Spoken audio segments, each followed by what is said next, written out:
अधीरला रात्री 2 वाजता जाग आली तेव्हा लाईट गेली होती. तो हातात मोबाईलची टॉर्च घेऊन तो दाराकडे बघतो आणि पटकन दार उघडतो.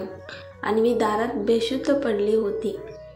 अधीरची इच्छा नसतानाही तो अन्वीच्या दिशेने धावला. अन्वीला खूप थंडी जाणवत होती. एक क्षणही न घालवता अधीरने अन्वीला आपल्या कुशीत उचलून बेडरूममध्ये नेले.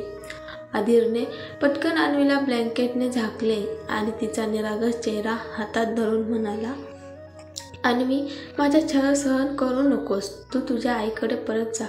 मी तुला दुःखाशिवाय काहीही देणार नाही. मला माहीत आहे की या सगळ्यात तुझी चूक नाही, पण तुला दुखापत झाली तर मला वाईट वाटेल. मला तुझा खरा चेहरा नाही समजत. तू माझे पैसे मिळवण्यासाठी आली की तू खरंच माझी पत्नी म्हणून आली?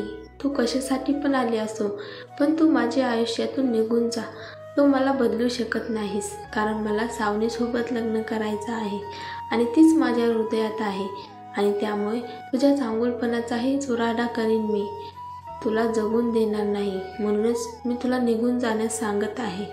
अन्वीला पाहून अधीरला अस्वस्थ वाटत होतं, पण पुढच्याच क्षणी तो म्हणाला, मी अस्वस्थ होऊ शकत नाही. अन्वी, तुला माझा छळ सहन करावा लागेल आणि जोपर्यंत तू स्वतः घर सोडून जाणार नाहीस तोपर्यंत तुला मी असाच त्रास देईल. अधीर सोफ्यावर बसतो आणि हे सगळं विसरण्यासाठी तो ड्रिंक करतो.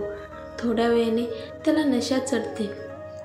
अधीर शुद्धीत राहत नाही म्हणून तो सुद्धा अन्वीच्या जवळ बेडवर जाऊन झोपला आणि त्याने अन्वीला आपल्या हाताच्या उशीवर झोपवले. अन्वीला हे कळले, पण अन्वीला बेशुद्धीमुळे तिला वाटले की ती स्वप्न पाहत आहे, म्हणून अन्वीने काहीच केलं नाही. अधीरने दारूच्या नशेत अन्वीच्या कपाळाला किस केले आणि म्हणाला, मी तुला खूप त्रास देतो. मी नीट बोलत नाही. मी नेहमी रागवतो. मी खूप वाईट आहे. अधीर असं बोलता बोलता झोपी गेला. दुसऱ्या दिवशी सकाळी अधीर अन्वीला हातात घेऊन झोपला होता. अन्वीने डोळे उघडले तेव्हा ती अधीरच्या छातीवर दिसली. अन्वी एक मिनिट स्तब्ध झाली.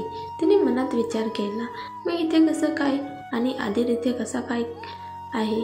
मग तिला आठवले की काल रात्री ती दाराबाहेर बेशुद्ध पडली होती. अन्वीला हे पण आठवले की अधीर स्वतःच्या पायावर उभा होता, म्हणजे अधीर अपंग नाही. अन्वीने पटकन अधीरच्या हातातून स्वतःला सोडवण्याचा प्रयत्न केला, पण अधीरची पकड मजबूत होती. कशीबशी अन्वी त्याच्यापासून बाजूला होती.